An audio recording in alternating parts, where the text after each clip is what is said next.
Bonjour à tous et bienvenue sur ce tutoriel proposé par digilang.fr qui va vous permettre de créer votre identité numérique et qui vous permettra d'accéder et valider des dossiers sur votre compte formation.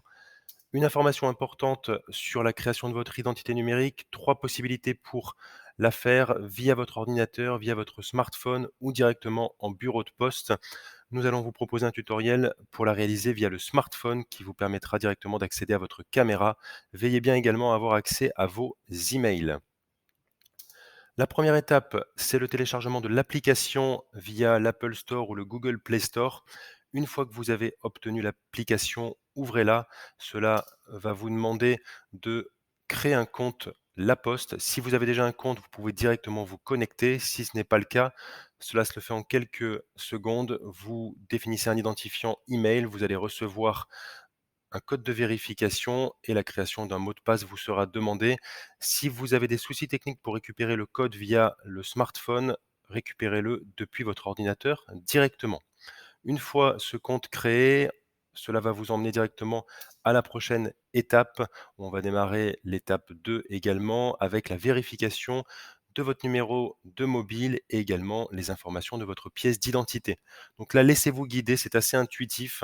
Vous allez devoir renseigner votre numéro de téléphone, choisir la pièce d'identité, donc soit une carte d'identité, soit un passeport ou un titre de séjour et renseigner les informations plutôt administratives. Nous n'avons pas tout détaillé, mais vous allez voir, les informations demandées sont assez simples d'exécution et encore une fois, c'est assez intuitif.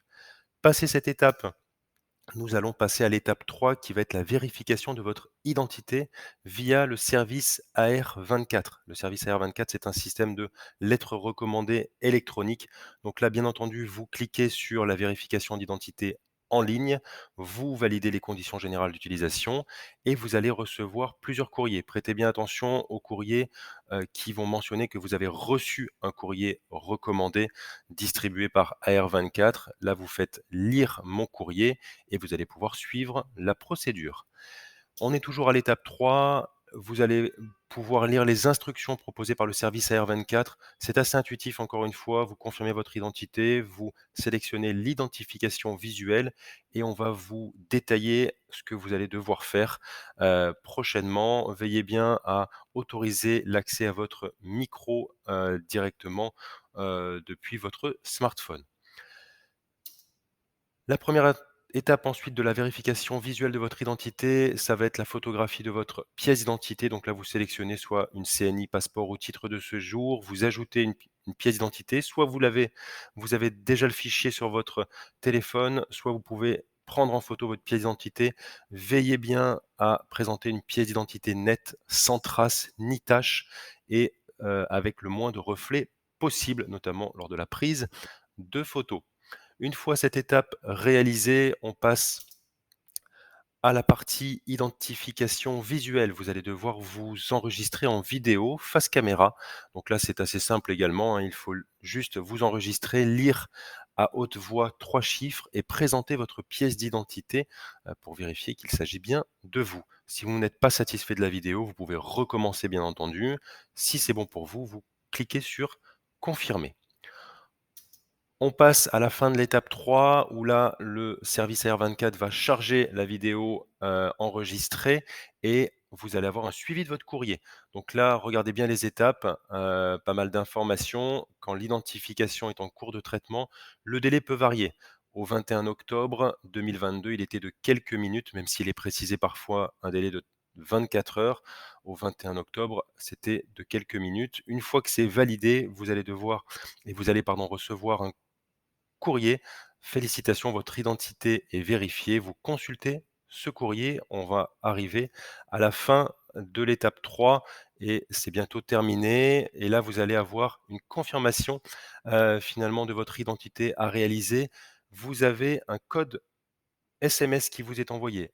Veillez bien à attendre ce code-là qui est envoyé par SMS. C'est un code à 6 chiffres qui va vous permettre de valider l'identité numérique. Le code peut mettre quelques minutes à arriver. Soyez patient, une fois que vous l'avez, c'est bientôt terminé. L'étape 4 finale, c'est la saisie du code SMS dans l'application L'identité numérique. Là, laissez-vous guider. Encore une fois, c'est assez intuitif. Vous continuez, vous saisissez le code de vérification et attention, cela va vous demander maintenant la création d'un code secret différent, bien entendu. Donc, c'est un code secret de la même manière que vous pouvez avoir un code d'accès pour vos services de banque en ligne. Vous créez ce code-là, vous le gardez précieusement, vous continuez et une fois que vous arrivez à l'étape où l'identité numérique vous félicite et vous dit bravo, c'est que vous avez terminé votre identification. Voilà, on va juste terminer pour la procédure pour accéder au compte personnel de formation. C'est assez simple. Une fois que vous êtes sur le site du compte formation officiel, vous allez pouvoir sélectionner lors de la création d'un dossier d'inscription notamment ou de connexion, l'identité numérique. Vous renseignez votre numéro de téléphone portable, vous cliquez sur s'identifier et là, l'application sur votre téléphone va vous alerter et vous demander de confirmer votre connexion avec le code secret défini. Une fois que vous confirmez le code secret, vous pouvez continuer sur le service et cela est terminé. C'est un moyen assez simple finalement de se connecter en toute sécurité au compte formation. Voilà, ce tutoriel est terminé. Nous espérons qu'il vous a été utile. Il a été présenté par digilang.fr. N'hésitez pas à le partager. Au revoir.